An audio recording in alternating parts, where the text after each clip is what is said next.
La barrière alvéolo-capillaire correspond à la zone de contact entre une alvéole pulmonaire et un capillaire sanguin.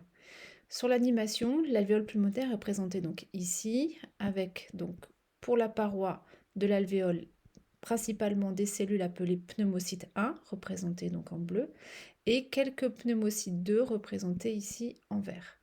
Donc la lumière alvéolaire va contenir donc les gaz respiratoires. Dans cette barrière alvéolo-capillaire, nous avons également un capillaire sanguin qui est représenté avec donc le plasma et les globules rouges ici qui circulent donc dans la lumière et la paroi du capillaire formée donc de cellules dites endothéliales. Donc ce qu'on appelle la barrière alvéolo-capillaire, c'est vraiment cette zone de contact entre l'alvéole et le capillaire sanguin. C'est donc cette barrière entre guillemets que les gaz respiratoires vont devoir franchir lors des échanges gazeux. Le dioxygène va donc passer de l'air alvéolaire vers le sang et le CO2 va faire le trajet inverse. Il va passer donc du sang vers l'air alvéolaire. Donc c'est ce que nous allons voir sur l'animation suivante. Le dioxygène est représenté donc par deux petites boules bleues ici et le CO2 donc de cette façon-là. On voit que le dioxygène passe de l'air alvéolaire vers le sang, vers le capillaire sanguin, et le CO2, lui, est apporté par le sang donc non hématosé et va donc quitter les hématies, le sang, pour venir dans l'air alvéolaire et être éliminé lors de l'expiration.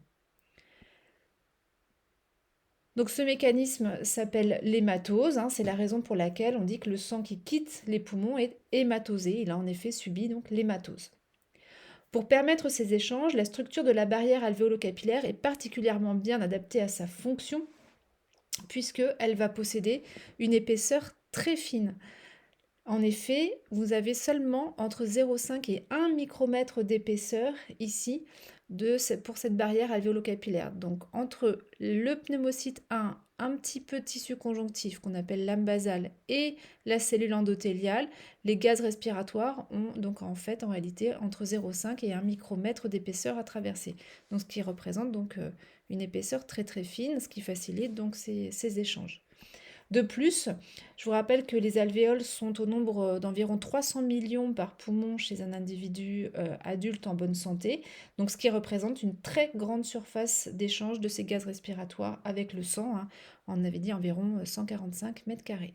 Donc on a bien une structure ici de la barrière alvéolo-capillaire qui est particulièrement bien adaptée à sa fonction d'échange de gaz respiratoires.